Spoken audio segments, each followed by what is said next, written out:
Hello, आपका स्वागत है आपके अपना यूट्यूब चैनल इकरा जीएस में। आज हम डिस्कस करेंगे सक्षमता परीक्षा का जो एग्ज़ाम आपका हुआ है 29 फरवरी को, उसके ये क्वेश्चंस हैं।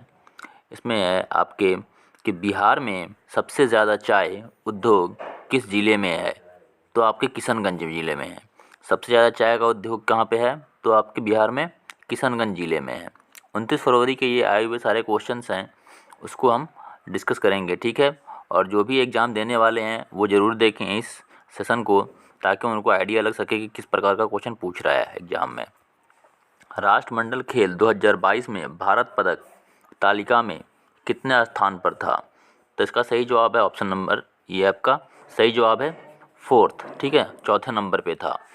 नेक्स्ट क्वेश्चन है, अंत्योदय योजना किस राज्य में शुरू किया गया? ठीक है, तो अंत्योदय योजना किस राज्य में शुरू किया गया है? आपके राजस्थान राज्य में, ठीक है। नेक्स्ट है आपका कि दाल का सबसे अधिक उत्पादन करने वाला कौन सा राज्य है? दाल का सबसे अधिक उत्पादन कहाँ पे होता है? तो वो ये भी आपका राजस्थान में होता है, ठीक। अगला क्वेश्चन है, ये आपके बिहार से, स्पेशल बिहार से क्वेश्चन पूछे हुआ है कि बिहार में कौन सा खनिज पाया जाता है? तो मैंगनीज खनिज पाया जाता है, ठीक है ना। मैंगनीज खनिज की प्रचुरता बिहार में सबसे ज़्यादा है। नेक्स्ट है आपका नयन का संधि विच्छेद। देखिए, संधि विच्छेद से हर एग्ज़ाम में, ठीक है ना, चाहे जितने भी शिफ्ट के एग्जाम आपके एग्ज़ाम हुए हैं सक्षमता परीक्षा के, सब में संधि विच्छेद और समास दोनों से क्वेश्चन पूछता है।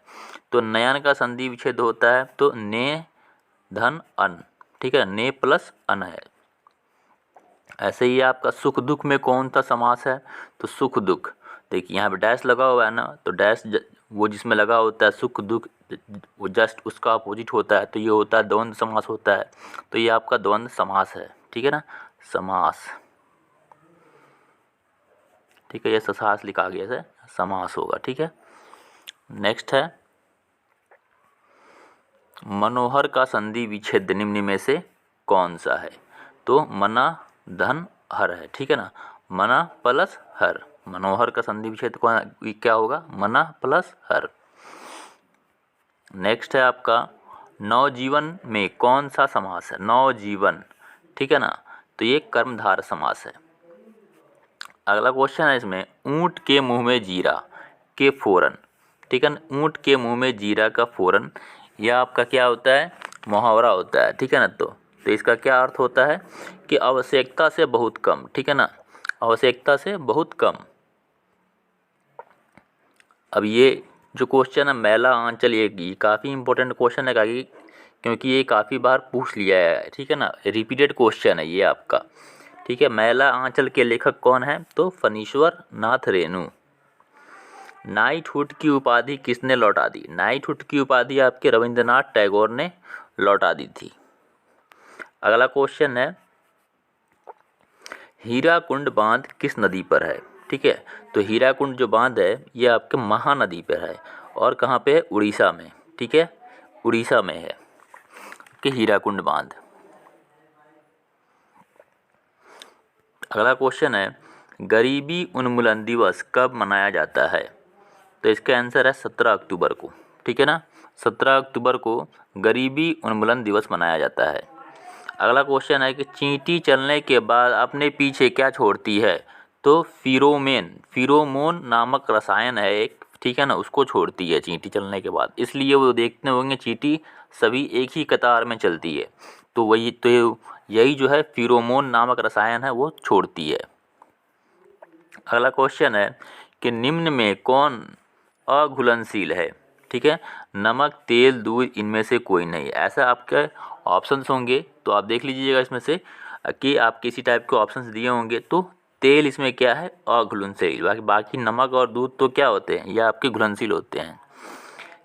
अब देखिए अगला क्वेश्चन है, केला का कौन सा भाग नहीं खाया जाता है? तो केला का जो जड़ होता है, ठीक है ना, वो केला के जड़ जो होते हैं उसको नहीं खाया जाता है। अगला क्वेश्चन है, भारत में चुनाव कौन कराते हैं? ठीक है ना, कौन करवाते हैं? तो ये भारत निर्वाचन आयोग, ये आपके निर्वाचन आयोग करवाते हैं भारत में चुनाव। अगला क्वेश्चन है, देखिए बहुत ही इंपॉर्टेंट क्वेश्चन है ये, भारत नेपाल को कौन सी नदी बांटती है? कौन सी नदी अलग करती है? भारत और नेपाल को कौन सी नदी अलग करती है? तो शारदा नदी अलग करती है। ठीक है। उसी प्रकार अगला क्वेश्चन है, सर्वप्रथम बहुउद्देशीय नदी घाटी परियोजना कौन सी है? ठीक है, सर्वप्रथम मतलब सबसे पहले जो बहुउद्देशीय नदी घाटी परियोजना है वो कौन सी है? तो दामोदर घाटी बहुउद्देशीय परियोजना है। इसी प्रकार ये नेक्स्ट क्वेश्चन है आपका कि बास्केटबॉल खेल में कितने खिलाड़ी होते हैं? ठीक है, तो 5-5 खिलाड़ी होते हैं दोनों टीम में। ठीक है ना, एक टीम में 5 और एक टीम में फिर 5 खिलाड़ी होते हैं, तो 5-5 खिलाड़ी होते हैं। तो बास्केटबॉल खेल में कितने खिलाड़ी होते हैं? तो 5-5 खिलाड़ी। ये अगला क्वेश्चन आपका, पृथ्वी पर जल की मात्रा कितने प्रतिशत पाया जाता है? पृथ्वी पर जल की मात्रा 71% पाया जाता है। ठीक है ना। फिर अगला क्वेश्चन, अब देखिए अगला क्वेश्चन पूछे हुआ है ये आपका पॉलिटी से है। ठीक है ना, पॉलिटी से क्वेश्चन है, समवर्ती सूची पर कौन फैसला लेता है? तो अंतिम निर्णय केंद्र सरकार का होता है।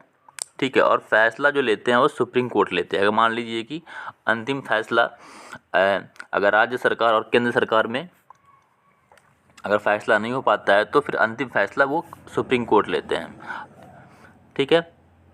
नेक्स्ट है आपका, सुंदरवन किस वन की श्रेणी में आता है? तो तटीय या ज्वारीय वन।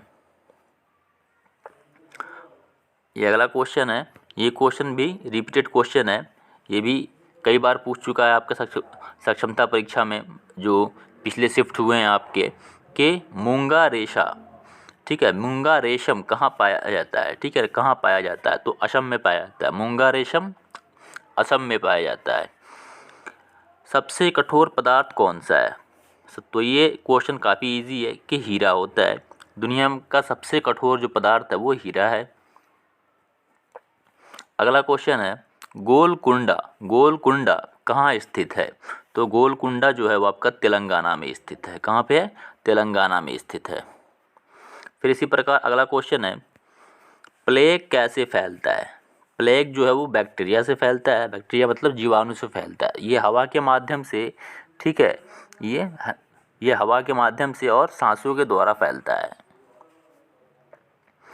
जल के वाष्पन की अवस्था कौन सी है? ठीक है, जल के वाष्पन की अवस्था कौन सी है? तो ठोस, द्रव, गैस, इनमें से कोई नहीं।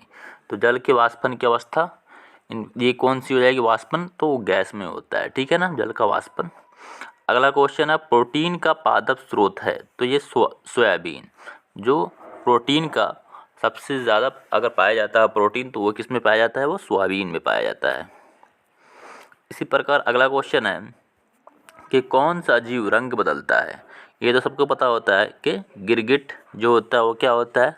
रंग बदलता है। उसी प्रकार अगला क्वेश्चन है आपका कि वाल्मीकि राष्ट्रीय उद्यान किस जिले में है? तो पश्चिम चंपारण में है। ठीक है ना, वाल्मीकि राष्ट्रीय उद्यान कहाँ पे है? पश्चिम चंपारण, वेस्ट चंपारण में है। ठीक, ये भी क्वेश्चन रिपीटेड है। जापान ने भारत के किस शहर पर बम फेंका था? तो कलकत्ता पे। अगला क्वेश्चन है आपका कि प्रकाश संश्लेषण कैसी प्रक्रिया है? तो प्रकाश संश्लेषण जो है, क्योंकि यह आपकी एंडोथर्मिक है, ठीक है ना, एंडोथर्मिक प्रोसेस होता है, एंडोथर्मिक होता है ये एंडोथर्मिक, क्योंकि जो प्रकाश संश्लेषण है उसमें क्या होता है कि प्रकाश को लिया जाता है, मतलब हीट को एब्जॉर्ब किया जाता है, इसलिए ये एंडोथर्मिक हो जाएगा। अगला क्वेश्चन है, भारत के सबसे ऊंची चोटी का नाम क्या है? तो कंचनजंगा है, जिसको K2 कहते हैं। ठीक है ना, ये इस सेशन का लास्ट क्वेश्चन है। ठीक है ना, और जो इसके नेक्स्ट सेशन लाएंगे उसमें बाकी के जो बचे हुए क्वेश्चंस हैं उसको हम करा देंगे। अगर आपको वीडियो अच्छा लगा तो आप वीडियो को लाइक करें, शेयर करें और आप इसको सब्सक्राइब भी करें चैनल को। फिर मिलते हैं अगली वीडियो में।